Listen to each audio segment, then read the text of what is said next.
Amis du jour, chalutations. Pour les petits nouveaux, moi c'est Sekhmet, et je vous souhaite la bienvenue dans mon podcast littéraire. Dans mon émission, je vais tenter 3 fois par semaine de vous donner envie de découvrir des livres de tout poil, récents et moins récents. Alors, si ça vous tente, c'est par ici la suite. Aujourd'hui, je vais vous présenter L'imprudence de Fang Louis, publié aux éditions Actes Sud. Dans ce court roman, nous allons rencontrer notre narratrice, jeune femme de 23 ans, assistante du célèbre photographe Edmond à Paris. Née au Laos, elle est arrivée en France quand elle était toute petite, avec ses parents et son grand frère de 10 ans son aîné. Ses grands-parents ont d'abord fui le Vietnam pour le Laos durant la colonisation française, avant de s'y établir et de construire avec d'autres expatriés vietnamiens une communauté soudée.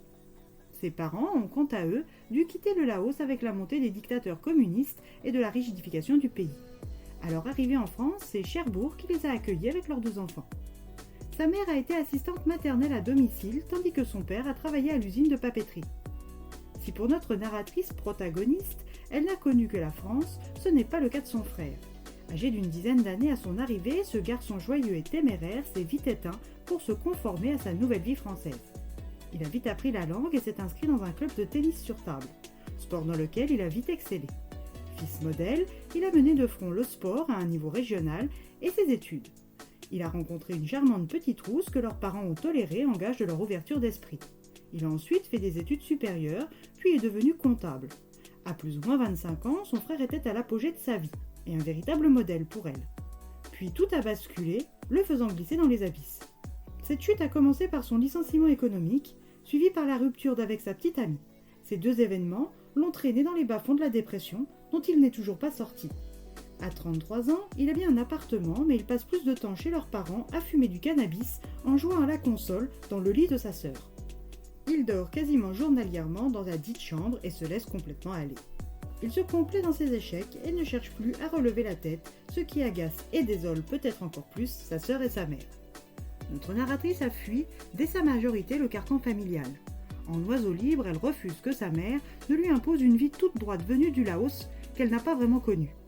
Un mariage arrangé avec un homme avec lequel elle ne peut pas discuter et encore moins toucher pendant un laps de temps défini par ses aînés, puis un début de relation sous bonne garde avant de devoir occuper le rôle de mère sans emploi, très peu pour elle. Elle, qui très tôt s'est intéressée aux garçons, se voyait mal réfréner ses désirs et n'avoir qu'un seul et unique amant. Elle est donc partie une nuit vers Paris. C'est dans la capitale française qu'elle a assouvi sa soif de vivre, de ressentir, d'expérimenter depuis plus de 5 ans. Elle retourne occasionnellement voir ses parents, même si ceux-ci désapprouvent sa vie et qualifient son travail de simple job.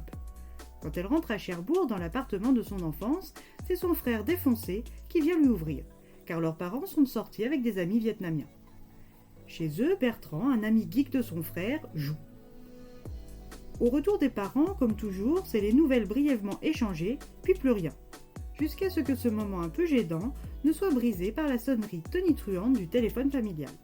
À l'autre bout du fil, Bin, en direct du Laos. L'appel n'est pas très joyeux car il concerne le décès de Wei Po. Après avoir été diagnostiquée, son cancer l'a vite emportée. Elle s'est éteinte dans son lit, chez elle. Sa mère, bien que bouleversée, organise à distance les obsèques et le départ de tout le monde pour le Laos. Notre narratrice partira pour son pays d'origine pour la 3e fois en 23 ans. Elle y restera 3 semaines, là où son frère et sa mère ont prévu 2 mois. Elle espère que ce voyage, bien qu'entrepris dans de funestes circonstances, arrivera à sortir son précieux frère de sa léthargie. Un dernier au revoir à son amant Florent, rencontré à la librairie quelques jours plus tôt, et c'est le décollage pour Savanaquette et la maison familiale. Une fois sur place, elle retrouve son grand-père, une 555 aux lèvres, calme et d'allure sereine, comme dans ses souvenirs. Commence alors pour elle une recherche de réponses, peut-être même d'identité. Si la construction de la hiérarchie familiale est importante dans sa famille, elle s'aperçoit de l'ampleur de la chose une fois sur place. Et cela dépasse, et de loin, ce qu'elle pensait. Sa mère n'est plus vraiment sa mère. Elle est redevenue la fille de ses parents, faisant parfois bouillir d'incompréhension notre protagoniste. Ce voyage aux notes amères va lui permettre d'apprendre à mieux connaître ses grands-parents, mais aussi sa mère et son frère. Pour son père, elle devra attendre car il a refusé de faire le voyage, surtout dans des circonstances pareilles. Alors si contrairement au papa de notre narratrice, le voyage pour le Laos vous tente, venez découvrir un morceau de l'histoire de cette famille avant tout vietnamienne.